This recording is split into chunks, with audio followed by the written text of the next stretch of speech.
Here's a problem involving investments in different accounts. Karen Wogtal invested some money at 9% annual simple interest and $250 more than that at 10% annual simple interest. If her total yearly interest was $101, how much was invested at each rate? Okay, so for these kinds of problems, there's one equation to remember, and it's this: principal times rate times time equals interest. That's a weird way to write it, and we're going to make it even weirder because in this context, time is always going to just be 1. So that leaves us with principal times rate equals interest, right? Why is time 1? Well, it's after 1 year, right? All of this is how much was invested at each rate. Total yearly interest tells us it's 1 year, and these are all going to be 1 year in this context.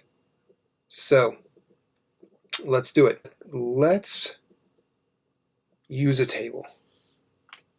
Okay, so here we go. There's our table. Principal times rate times interest. Pull it down here. Make it bigger. Okay, here we are. Okay, so principal times rate equals interest is the table that we use. And a lot of times you can pick put the low rate in here, the high rate in here, but it really doesn't matter whether you choose low or high to go in these boxes. So let's see here. Let's do low is 9% account, and the high will be the 10% account. All right, so let's see. What is Karen doing here? 9% simple interest rate. Okay, so some money. How much money? We don't know. So let's let X be the amount of money invested at 9%. All right, so let's write that up. Let X be the amount invested at 9%. All right. So then 250 more than that is invested at 10%. X plus 250. All right. Now the rate here, we don't write 9% for the, we don't just write 9 for the rate or even 9%. You convert this to decimal form. So it's going to be 0.09, right? When you convert a percent to decimal, you move the decimal over 2 to the left and add a 0 in. Okay, so 10%, we're going to move it decimal 2 to the left, 0.1. Oops. Be consistent with the color here, 0.1. Right, it's really 0.10, but after when you have zeros to the right of digits after a decimal, you don't need to write the zeros. So 0.1 is the same as 0.10. It's customary then to just write 0.1 in this context. Okay, now we can multiply them together. Principal times rate equals interest. Really there'd be a time here, but time is just 1. So that gives us 0.09x. And here we have 0.1 times x plus 250. All right. Now, it's asking about the total interest.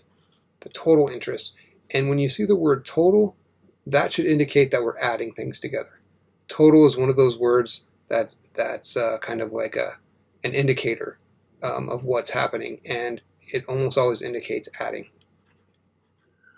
Okay, so we're adding together here, so we're going to take the two interest amounts, add them together, and we know that the total amount of money is $101. 101. And there is our equation that the table helped us form. And now we can just pull that equation and then forget about the table. So let's do that. So we have 0.09x plus 0.1 times x plus 250 equals 101. All right. Let's go ahead and do it here. We can distribute this 0.1 through to both of those numbers, or the variable and the number, so 0.09x plus 0.1x plus 25 equals 101. All right, well now we add these two together. Okay, I'll go over here with it. 0.09 plus 0.1 is 0.19x plus 25 equals 101. Subtract the 25 from both sides. 0.19x equals, what is that, 76. Divide these through by 19, so I'm dividing both sides by, not 19, but 0.19. Dividing both sides by 0.19, divided by 0.19, we get x equals, what does that come to? Put that in your calculator, 400. Okay. Now I haven't really answered the question yet. Okay, so we have x equals 400, that's great, but let's go back to the question. This is what we're trying to answer here. How much was invested at each rate?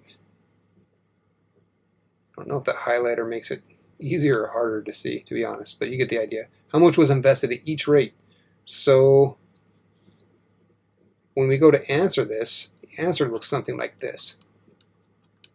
You want to label, okay, so x was the amount at 9%. So we'd say 9%, $400.